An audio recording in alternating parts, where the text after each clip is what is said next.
Welcome back to Portimao for the European Beach Ultimate Championships. Myself, Tom Stiles, alongside Benji Rees, and we are in the Master Men's Division gold medal match between Sweden and Spain. First pull has gone up, and the Swedes starting on offense. They're in the white and yellow, Spain in the blue, and moving the disc with Högberg.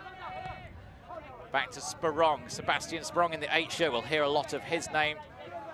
Such a legend in the Swedish ultimate scene, in the European ultimate scene. The disc to Högberg was a little bit short there, but it didn't seem to attack the disc very well. Afternoon, Tom. I think part of that there is the timing of the throw. If you want to try and get that inside-out shot through the middle of the field, you've got to release it early, because otherwise defenders close that window and then the around becomes a little bit more available. But early on, if you don't see that, you've got to put it back in the locker and holster and try a different throw. Quite a short line here for the Swedes. They have 11 active players. One who was on the roster but hasn't attended the tournament through injury. And this Swedish team has got players who do a bit of everything. Their lead stat getter is Anders Dahlberg with 27, but they're spread pretty well across the board. Spain eating up the ground, but they can't stop Simon Wesley in the back of the end zone. A huge put downfield, and the score for the Swedes on the second time of asking gets this game off with a hold. Taylor with that big put. That goal from Wesley is his 19th of the tournament, so clearly he's a experienced goal getter for the Swedish side. And interesting, both sides coming into this, neither unbeaten. The format of the Masters Division 2, pools of 7 teams each. The top 3 went straight to quarters, 4s and 5s played a crossover and then went up and then into the brackets. But Spain lost in their pool to the Czech Republic, whereas the Swedes suffered a bit of a shock loss to France. But both sides coming second in the pool, ending in opposite sides of the bracket, and then fought their way up to the top after a fantastic pull there from the Swedes, right at the back of the end zone. That's real perfection, deep pulling. Högberg comes to mark. It's the fast cuts of Sosa, and now in the hands of Rivero. Spiraling through the sky to the far side of the field, Miguel Perez with the disc in hand, and a violate or pick called on the other side of the field from Will Bates, the 29 shirt, the cap on. Yeah, players trying to reset their positions after any stoppages, but especially after picks. You're allowed to adjust that positioning ever so slightly so that it doesn't happen again as soon as the disc is checked in. It's just a smart way of making sure the disc and the game in general just flows a lot cleaner and quicker. There's no point having a pick, stopping, starting again, and then having another pick again straight away.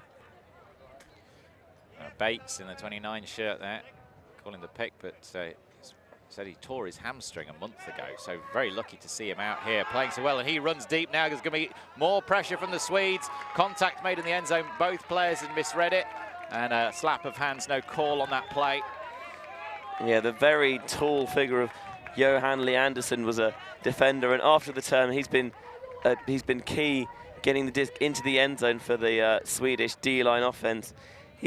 He's got 18 goals to his name and no assists. Slowly at one point you just have an assist by accident, catch it just shy and pop in, but I think not a surprise if we see them look deep to that long, tall figure on this point, or whether they just try and work it through. They've got the ability to do that as well. The wind that was a bit higher in our earlier game has died down a little bit now, so it's easier to throw in these conditions. Swedes with Eriksson. Eriksson sends it deep. Chasing Leandersson, grabs. Oh, what a grab that is for Johan Leandersson. Might he be about to have his first assist of the game. He dumps it back and then runs in himself. And it's going to be called back on a contact from Eriksson. Rivero saying that Eriksson is using his arm to create space. The players are not allowed to initiate contact. It's a non-contact sport. And yeah, it's very rare to see an uncontested offensive foul on the mark. Usually, as long as the mark's if the mark's moving on the force and they make the contact, they're the person who's initiating it. So it's very rare you see offensive fouls in these situations because it means the mark has to be static, and usually these marks are so active at this level that it doesn't usually happen. But that time, as you mentioned, just being a little bit physical to create space, and so that big layout from Lee Anderson has been nullified. So I think the problem with Eriksson's throw there is he made contact with his non-throwing arm to sort of push away the mark, which is not allowed. Coming down the line now, Dahlberg. And across the field to Hoerberg. Joel Hoerberg. And across to Erik Dahlberg. Lee Anderson, Hoerberg. Nice play from the Swedes. A little bit of breeze as the wind swirling around here. As the party in Portimao reaches its conclusion. The stand starting to fill here on a Saturday morning. You're talking about how the stands here create these little swirling eddies, these pockets of wind. All this cover means that the conditions are a little bit swirly and not consistent.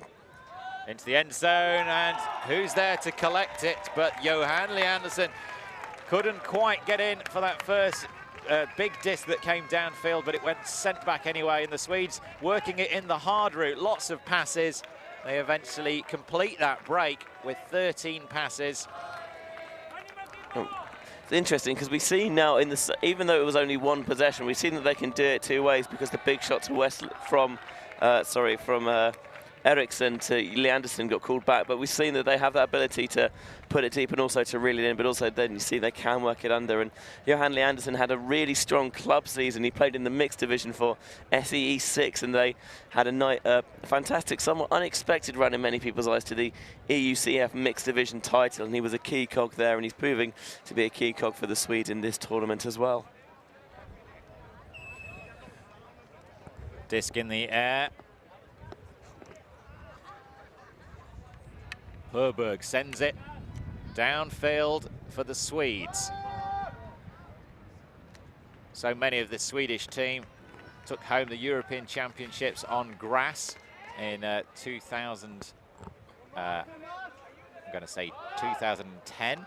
Disc into the end zone, chasing it down, reading it, has so much time, and eventually Atira Ute catching it for Spain.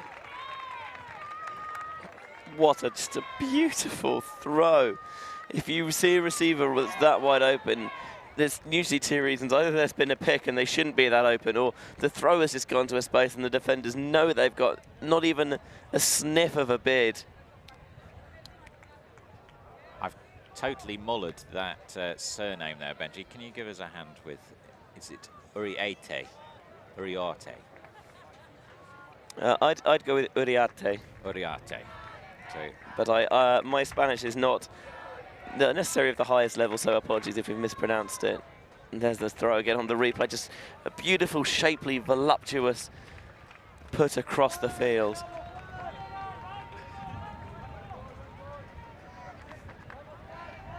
Sweden. Disc changing direction since first thing this morning. It was coming off the land. Now it's coming down the beach, away from the camera. Sperong. Downfield. Dahlberg. Two Dahlbergs on this team. Eric, that was Anders. And then into the end zone. Simon Wesley brings it in again. He was being watched earlier this week when the game was during the school working day. The class had stopped. He's a teacher, and the whole class was watching Mr. Wesley running around and scoring points for the Swedish men's masters team. Hope they're tuned in again on a Saturday. Yeah, no excuse not to when you're not at school, and I think we can let kids off doing their homework if your teacher's playing in a World Championship event like this. Good start for the Swedes. Had that one turn on the O-line the first point, but they end it back. Their D-line's hasn't turned it over when they've got the disc back from the Spanish. And in the Spanish surveys that they filled out before the tournament, they mentioned that their 3 biggest rivals would be Great Britain, France and Sweden. And as we go into the bracket, in the quarterfinals, they beat Great Britain. In the semi-finals, they beat France. And so their prophecies have come true. And if they can beat Sweden and take down this triumvirate of titans, they really would have had to run the gauntlet, and they'd have well earned that gold medal. Well, at least they're going to take home a silver here, which is an amazing feat. In fact, all the Spanish sides have done extremely well here. They're going to take home, they were in 7 divisions, they're going to take home 6 medals. That's a reasonable return, I'd say, Tom. Very good return on investment. Won the Master Women's division last night. And they also took Spirit home in that division as well. Spanish have the disc now. Juvo gets the disc back on this near side.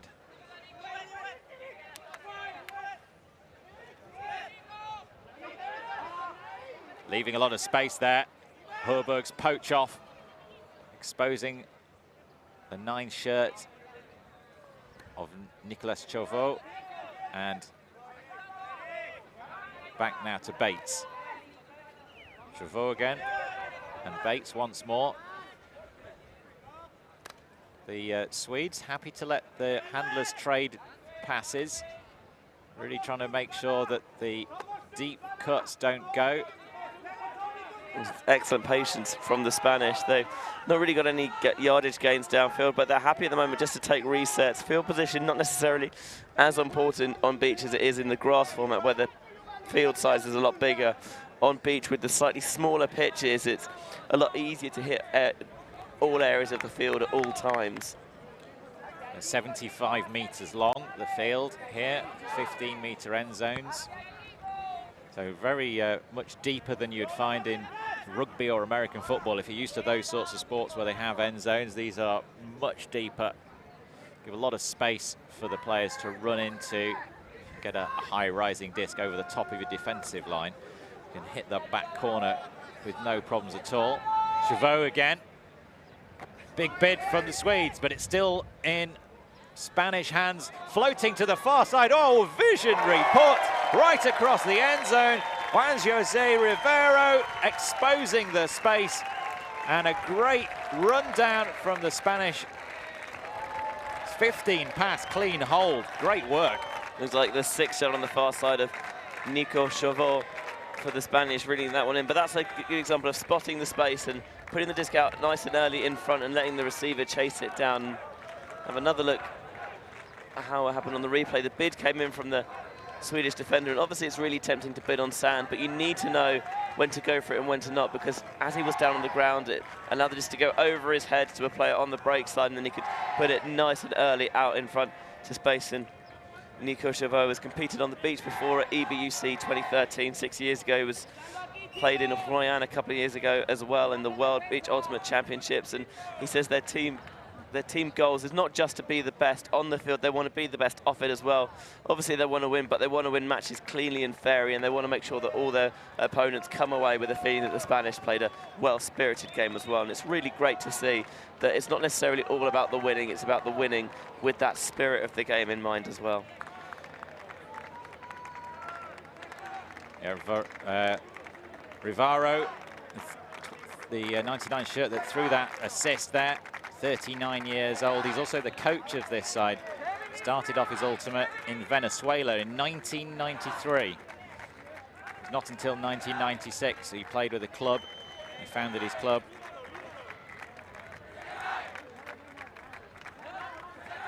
The Swedes on possession now. Taylor, distinctive red cap he's been wearing throughout his career. Martin Hagerbøl spends the disc high into the air. It's caught a lot of air. Sporong's underneath it, and he takes the disc off the top of his teammate's head. Lots of Swedish bodies underneath that disc, reading the disc beautifully. Yeah, you saw the thrower put his hands on his head as soon as he released it. Either that wasn't necessarily the best execution on the throw, but if you're going to put something in the air, Sebastian Sporong's not necessarily a bad player to get underneath it, Tom. He's been such a force in Swedish Ultimate, so earlier this week we said he's the Jimmy Mickle of Swedish Ultimate. I think that absolutely is true. He's deadly deep. You can't let him go there. He's deadly with the disc. You can't let him have the disc either. And if you cast your minds back to the World Ultimate and Guts Championships 2012 in Sakai, Japan, the Swedes upset the host nation in the quarterfinals, an incredibly windy game, and the Swedes put the onus pretty much on Sebastian Sporong's large shoulders. Just played a lot of deep ball, tried to use those height mismatches over their smaller opponents, and it paid dividends there, and they came within 1 point in the semi-finals. So big bid comes through. There's going to be a strip called. Stefan Johansson eats up the sand and gets a fingertip touch to that. Did he get a little bit of his opponent as well? Nuno Madeira certainly thinks he did, and that's the call he's making. Either that or packing a very small sandwich. Quite sure what the hand signal is. Difficult from our camera angle to see any contact. Disc, hands all hidden behind the back of Johansson.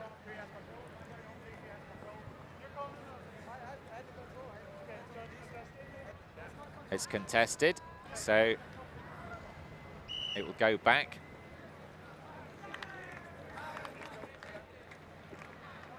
Confirming that, it's going to go back into the hands of Chauveau. Even in the super slow-mo, it's very hard to say what happened there. So it's going back to the point where we can agree on, which was that the Spanish had it on their own end zone line. They bring it out now. At least they try to. Rivaro. Bates. Trying to find an option forward. Another big bid from the Swedes. Disc is ahead and so far out in front. A real mistake, an apologetic hand from Alberto Sosa. Yeah, Nuno Madeira was indicating that he was open underneath and should have just taken the easier free pass. They got a little bit guilty of wanting to play that hero ball. Sometimes just got to show a little more discretion, be a bit more judicious with those deep shots. Well, the Swedes have been very judicious in their possession. Only one turnover from then. Yeah, on the very first point of the game, but they were able to earn it back. Their D-line as yet still perfect. When they've got the disc, they've been able to punch it in.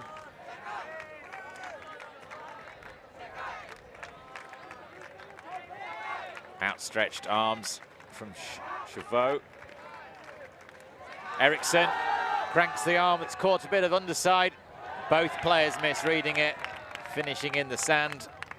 Not the shot from Eriksson he really wanted. This wind swirling around, Benji, as that disc seemed to catch in the air. I think the 84 shot of Alberto Sosa for the Spaniards just suckered Johan Anderson into going up a bit early for that, losing that height mismatch. Sometimes your best option is to try and fool the receiver into thinking they need to go up earlier than they did. And actually, if Anderson had continued tracking to the break side, he could have got it. What a layout D! Stefan Johansson, enormous, rangy leap. Gets the fingertips to it and bashes the disc out of play for another chance for a Swedish break. Let's have a look at that again. He nearly got one earlier in the point, and he got all over that one. What a play. Swedes have it once more, middle of the field. Oh, and this time it's the Spanish turn to play some defense. Rivaro having a great game here. The coach, Masters Division for players 30, that turned 33 in the year of the tournament and over. You saw that. I think that throw was tipped as it got released, got a piece of that, and it flew off, took a nice line into the stands, where it must be said, one of the players did an excellent job of catching it, maintained his concentration as it went over the barriers. And the Swedes are going to get the disc with good field position. They've had a couple of chances, haven't been able to capitalize just yet. See what they can do now. Eriksson cutting for that dump pass. Going to have to swing across the field. Head of the fast sprint of Bates. Herberg. Eriksson darting forward, he catches the disc just in front of the end zone, and then a nice dish into the outstretched hands of Johan Anderson, who just jogs onto it, those monstrous strides. Yeah, putting those long legs to good use. I mean, we always think about tall players being good receivers because they're very tall and they give you a big target to aim at, but as well, especially on the sand where you don't want to make that much contact because it's really easy to get to sink in and get bogged down. Putting those long strides, you're making less contact with the sand. You don't have to get as much work in to cover that ground because you've got those longer strides. You're contacting the ground less frequently, and it means you can eat up that yardage pretty quickly. So the Swedes making a great start to this game. They're 2 breaks and 3 points up against the Spanish. We talk about breaks in the game. It's a very similar concept to sort of breaks of serve in tennis. Both teams they'll start the point with the disc in the hand, and if they score that, that's a hold. If the defense can take the disc off them and they score, that would be referred to as a break. Yeah, the expectation is generally that when you start the point on offense, you should score, that you should score, you should maintain possession, and you should put that point on the board.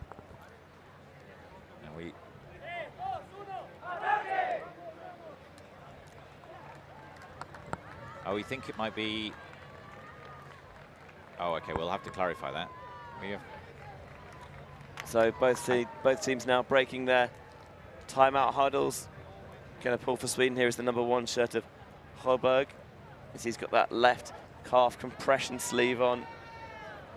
Trying to get that muscle nice and tight, get the blood going through it. Compression sleeves and things, there seems to be getting more and more popular in Ultimate. I think generally as a community, Ultimate players don't do a particularly good job of protecting themselves. They like to push themselves back from injuries maybe a little bit sooner than was required. And we talked about how one of the Spanish players tore their hamstring a month ago. I think you mentioned it was 29, Will Bates, and he sees, and it already a month having, I've pulled a hamstring, and it's an absolute nightmare. You just cannot move. And the head of BULA, Patrick van der Valk, had to sit out the latter half of this tournament for the Dutch great Grandmasters team because he pulled a hamstring as well. But having tore a hamstring a month ago and now playing on the beach for the 29 of Will Bates, is going to receive the disc here. That's a phenomenal rehab effort.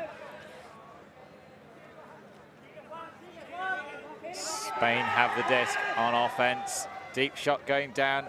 What a grab out of the sky. Yeah. Taylor making the foul call and then immediately retracting it. Both players going up into the same space. And yeah, the number. Uriarte. Yep, just went up so early. Very different build to his Swedish counterpart, but gets it in, smuggles it into the end zone. Just a slight correction. Number 99, we think he's actually Nunes for Spain. I think I might have been crediting the coach with all of the hot play. Well, in many ways, the coach is responsible for all of the hot play, isn't he? I think Nunes would like a bit of credit.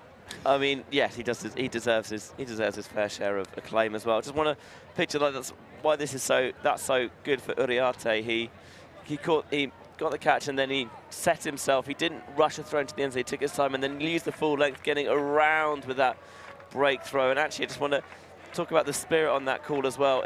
If you think there's a bit of contact, it's always, if you like, calling a foul is not necessarily a bad thing because you can talk it out. And as we saw, sometimes you can say, actually, no, I've seen it differently now. I respect your point of view. I was maybe a bit heated, a bit rushed, and retract it. But it's better to make the call and then say, okay, we've come to a resolution and agree and retract it rather than not and then maybe try and bring it back later in the point or kind of have that resentment there. It's much better to talk it out with your opponent. Sperong. Got Taylor behind. Down the line is Dahlberg. Now across to Högbull. Wesley. Sperong available on the reset. Uses that option now. Taylor cutting up the line. It's a good cut from Taylor.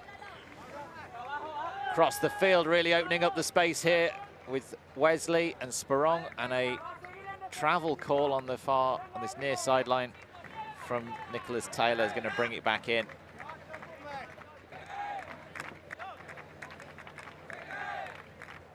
Number 76 for Spain, Pedro Padilla on the mark.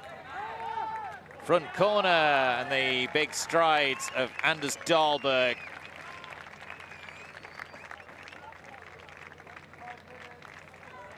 Nice stuff, 6-3 for the Swedes, the lead now. And that was time just too easy. The one, obviously as a defender, when you're marking players the quality and caliber of the Swedish side, you can't take away everything, but your first priority has to be stopping that easy throw at the open side. You've got to trust that the force is going to do their job and stop the disc going to that other side of the field, and you've got to make sure that you maintain your position, make the force's job easy. But if you're going to get beaten to that open side cone, there's nothing that person can do. Always got to make sure that your priority number one is stopping that disc going on the open side. One thing to watch for if you're new to the game of Ultimate is the concept of open and closed side of the field. You'll see as the defender takes up position on the mark, they will try to shield one side of the field with their body and their arms. And that side of the field would be referred to as the closed side. The other side, the side that they're allowing to throw, is the open side. And you also see a straight up force, which is what Eriksson's putting on here, just stopping the straight upfield pass. Big bid from Eriksson, takes the disc away from Nunes and into the ground. And we've seen there sometimes calling it the open side is a bit of a misnomer, because although he got beat to the space, he did excellently well to recover it and flash in front of the receiver there.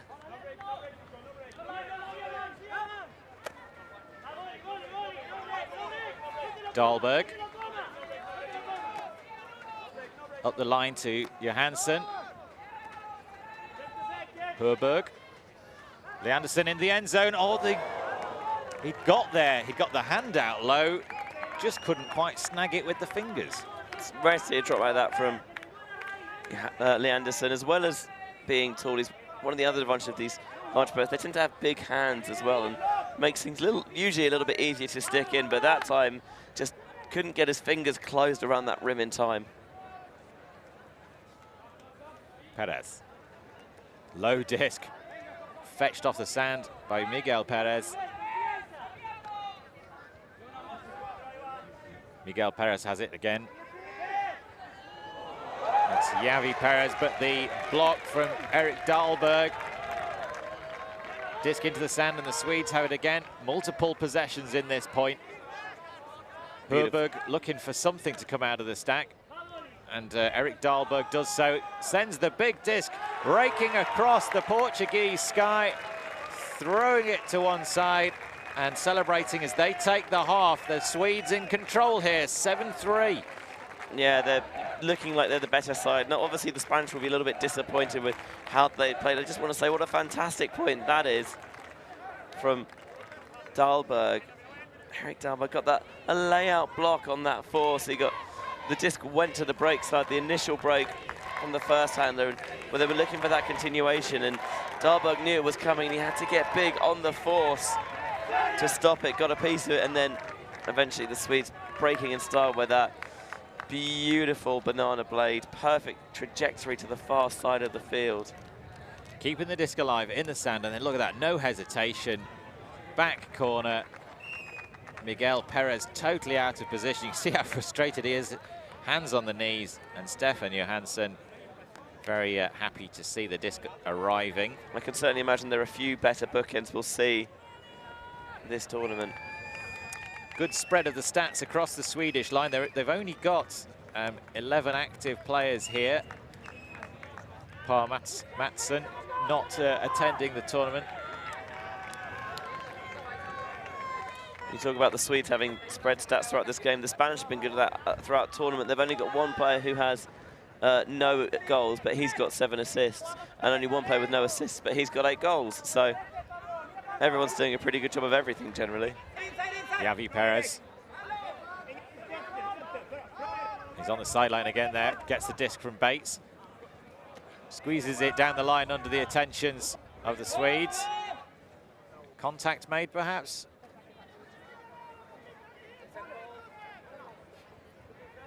Try and pick up the on-field audio from our low mic, and actually you can see, yeah, whatever the call was, it's been retracted. Good spirit there, once more calling it, and then say, actually, no, I was wrong. A violation, the disc being thrown before the team were ready. You've got to check that everyone on field is in the right position and ready when the disc is checked back in. Eriksson making a habit of this layout block in the last point, layout block in this point. I'll say it's the, yeah, it is the last point before the half, coming out in the same direction now. Herberg, the throw from Herberg just caught his fingers, came out wrong, landed safely in the hands of Will Bates, unsafely in the hands of Will Bates for Spain. Javi Perez, disc high in the sky, and Erik Dahlberg sees to that one. It's for the Swedes. They have it back. They look very relaxed when they have the disc in possession. Just one cut at a time. No hurry, no urgency about the way they play. Joel Herberg. Pass back to Eriksson. And now Johansson. No deep options really here for Sweden at all. They're all looking a little weary out here. Again, the dump pass. Running around on hot sand. Not the easiest. Looking tired, the Swedes, but they maintain possession, and that's a nice disc to Herberg. Going to work this all the way up. The Spanish not looking particularly sprightly either. Stefan Johansson now gets it back to Herberg. It's got to be some sort of deep cut here. The crowd getting excited about it. Herberg to Eriksson. Spanish tried to step in and contact made. Uncontested from Javi Perez. Eriksson was looking to that throw and go backhand, but it's got a little bump as he went in, happy to just take the contact, and the stall cam will reset to 0 here. Throw and go, it's exactly as Thomas Eriksson working down the line. Herberg coming back underneath and then goes deep down the line. Oh, the miscommunication. Herberg's cut wasn't quite decisive enough. See his frustration.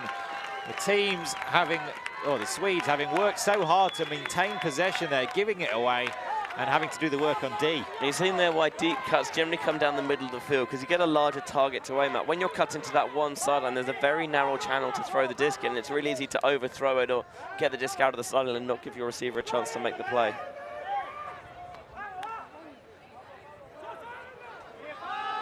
Ariarte sends the disc downfield towards the Atlantic. Bates on the front of the end zone, just pops it up into the hands of Alberto Sosa for a point.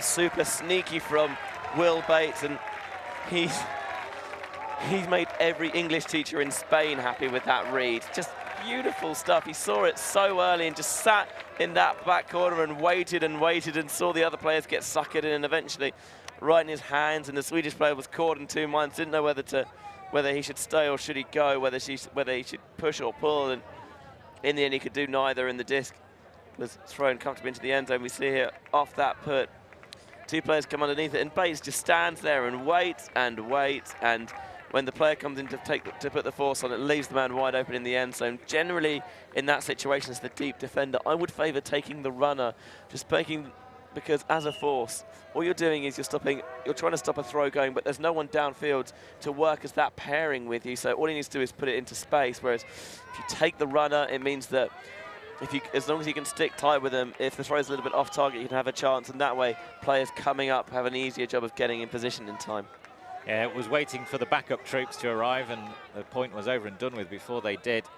Alberto Sosa for Spain, getting in good position there, and Wesley's barged to the floor, running downfield. Is going to call a foul, or is he just... No, he's not calling a foul. Seemed to be a lot of contact with his Spanish counterpart there.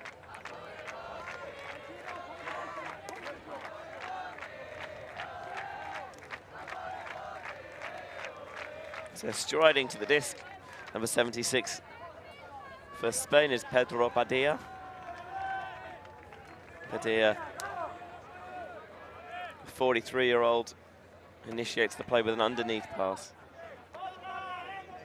This is a crucial point for Spain. Now they've taken the disc off the Swedes. If they can get it in, they'll be back within 2. It'll also be their first break of the game, not having a trail by 3 breaks at the moment. They need to get one of them back here if they can. Yeah, tough ask for the Spanish, given how good the Swedes have been. But as you see so often in Ultimate, as long as you need to score that last point, nothing is impossible. Hadir and Sperong. Quick conversation. No referees or officials of any type in the sport of Ultimate. The players making all of the decisions, even at this European Championship level. Oh, confusion. Kevin Blanc sees the disc flash in front of his eyes, questions whether it was even directed at him, and a turnover back to the Swedes. Spanish not able to capitalise on possession. Yeah, it was far enough in front that it made him have to stop and think for a little bit, ask the question whether it was for him, and whether by the time he could decide whether it was already past him. Taylor, Wesley cutting at the front of the end zone. Sperong. Wesley still the only real active player downfield. Now the rest of them move. Big high grab from Dahlberg. Dump back to Taylor. Taylor's got Sperong on the far side if he needs him. Sperong's going to the near side, to Taylor again and jams it in the jam hole. Sebastian Sperong, the big number 8, gets it. Some fast, furious discs from the Swedes, and a great point. 8-4, they've got the measure of the Spanish here. Yeah, doubled up in the scoreline now. 4-point lead. Game ticking on into the latter stages. Games are played to first to 13 or 45 minutes, plus the cap when that 45-minute hooter goes, as we just see the replay of that final pass. This was just trying to squeeze it in, as you mentioned, jamming in the jam hole to Sperong. When that 45-minute hooter goes, you finish the point and then you add one to the highest score, and that becomes your new score limit. So if it was 9-all, for example, when the whistle blows, you finish the point, it becomes 10-9, you play a game to 11, and the idea is it stops games in maybe less ideal meteorological conditions. It means that they don't go on for an age entire. Spanish can get back on terms to make this game a bit more of a contest at the moment. The Swedes are playing very well. Spanish need to step it up a little bit. On offense, it's Will Bates. Spins the disc across the field to Perez. Sends it into the end zone. Who's going to be underneath there? Thomas Eriksson. And these Spanish counterpart, Uriarte. But both of the players had misread the disc. Perhaps Eriksson pulling the Spanish defender underneath. He went up, the Spanish equivalent went up as well, and the disc floats over both of them. And we talked about it previously this game already. So you don't always necessarily have to get the disc as a defender in order to be doing your job. You just have to stop it going to the receiver, and that time just making him go up higher than he needed to means that the disc sails over their heads into the end zone, and a chance at another Swedish break here. Herberg. Cut downfield to Johansson, and he finds Johansson now. Back to Herberg again. Joel Herberg. Flowing pass forward to Leanderson. Leanderson to Johansson. Back to Herberg. Herberg sends it in the end zone. Leanderson lurks. He waits. He sees the disc fly towards him. An easy catch for a 9-4 lead. You see the importance of making sure that you're holding your position on the force, because if you don't, that quick around shot went and the defender out of position, didn't even really have a sniff at it, especially trying to get around a big target like Johan Leanderson. And we mentioned how he's a formidable deep receiver. He had 18 goals coming into this game, and he's tacked on a few more as well. That's his 3rd of the game. Can't believe he's had no assists. That's really, it's quite something. So often you see the players who have got a big number of goals, some of them, they catch just on the edge of the end zone line. We have seen Leanderson catch the disc in that position. The first thing he does is look back for a dump pass. He's doesn't want to jam it in. Well, that's the right thing to do. Rather than wait an extra couple of seconds for players to get into position at the end zone and risk the disc getting on a high stall, if someone's got separation running towards you, just disc the disc off from them, make the cut, and then without a force in position, you can get an easy score. Another stat for you as well, isn't it? Anyway, Will Bates for Spain on the far side. Madeira with the disc. Oh, he sent it. Leanderson's underneath, bids, and just the fingertip touch from the big Swede takes the disc out of the back towards the boardwalk and cliffs of Praia da Rocha. The beach here has been an absolutely fantastic venue for this European Beach Ultimate Championships, and the town absolutely loving having the ultimate scene arrive. The bar behind the field here, the O4O bar, that's been in the same ownership for 9 years. They had their best day of trade in history yesterday, and they were selling 50 litres of beer every half an hour. So there were certainly some teams that were more responsible than that for others. Not necessarily going to name them on the stream, but they know who they are, GB Grandmasters. They certainly do.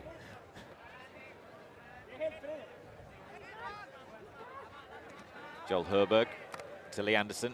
Leanderson passes back. Herberg coming up the line. Taylor's available in the reset position.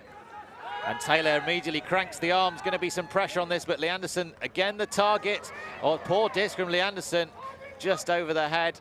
And it's a turnover. The Spanish have it. At the risk of being cutting and cynical, Tom, maybe we've seen why Leanderson doesn't have any assists. That's why he's his first option is to dump it back, isn't it? And it's not that he's a bad thrower, but that situation, he rushed it. Rather than take that reset out, he tried to squeeze it in there and show too much the underside of the disc to the win, and it took it over the hand of the target. I'm sure his teammates won't bring that point you've just made up with him when they watch this video back. Sorry to throw you under the bus, Johan.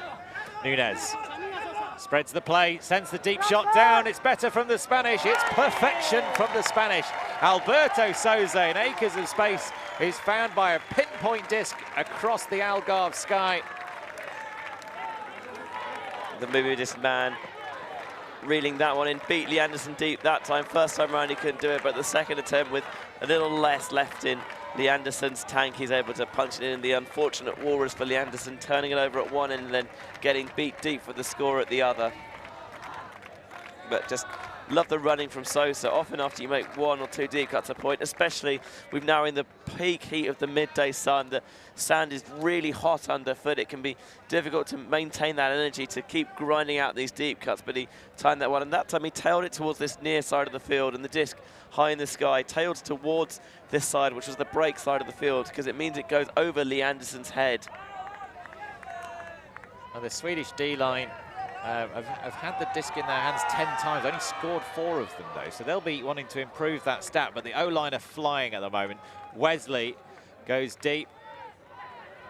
Dahlberg cutting around, and he has the disc in his hand now. Quick pop forward, they make it look very straightforward, and they're back with a 5-point margin. It's 10-5 here in the men's master final. The division for players that turn 33 in the year of the tournament and over. Yeah, the Masters age category is 33 for men in the divisions where women play, which is obviously women's and mixed. Although, having said that, still an open division. You can have women playing in the master men's in any of the men's divisions, but the age bracket lower for women is 30 for Masters. I was wondering why that was. Oh, should we wonder about it later? Yeah, good point. Let's do that. 5 points the margin. The Swedes jamming the disc up into the sky. It's going to float towards our stands. Beautiful scenes here as the party in Portimao reaches its conclusion on this finals day. We had 4 finals yesterday. The Friday afternoon show field, the Grandmaster men's, the great Grandmaster men's, Master women's and Master mixed finals all yesterday.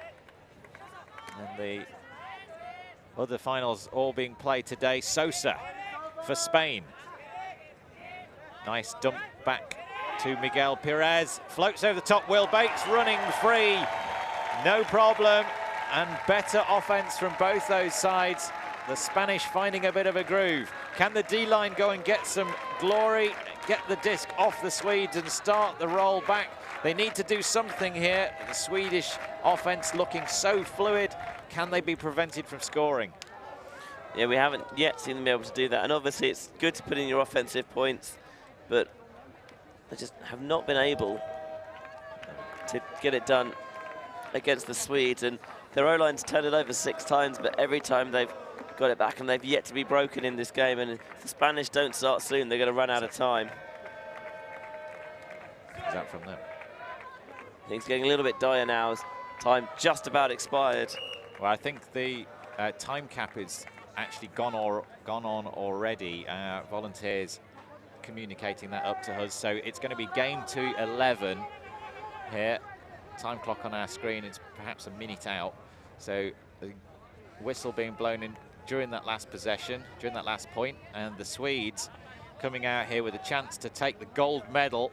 Sebastian Sperong with Nicholas Taylor across from him nearer to the grandstand. The big number 8 breaks the force, finds Dahlberg, Wesley. Sperong continues the cut. They're within 10 meters of a gold medal here. Into Simon Wesley. Wesley looking for an options. Högby runs in, and there it is, the goal for Sweden. The gold medal in the Master Men's Division goes to the team in white and yellow. Swedish happiness, Spanish commiserations, but they've had a great week here, and they'll be wearing their silver medals with pride. You have to say that the Swedes were the favourites coming into this tournament. The Spanish battled hard, but in the end, I think the Swedes deserve why they had that reputation coming in, and they played it out on the field with the exception of that strange loss under really windy conditions in the middle of the week to France. A bit of an ugly game. They've shown that they are the class of this division. You see the iconic Sebastian Sperong hug with his teammate Eriksson. They've played so hard this week. It's so difficult on the stand. Long week, bringing a short roster, but they go and celebrate with the Swedish contingent in the stands. You can see what it means to them. Yeah, there's Swedish flags flying high in the stands as the Swedes celebrate in front of their adoring fans. The gold medals will be going back to Scandinavia.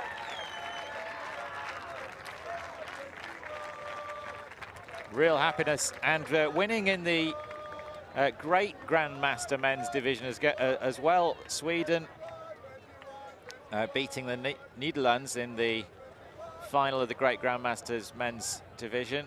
So that's 2 golds for the Swedes.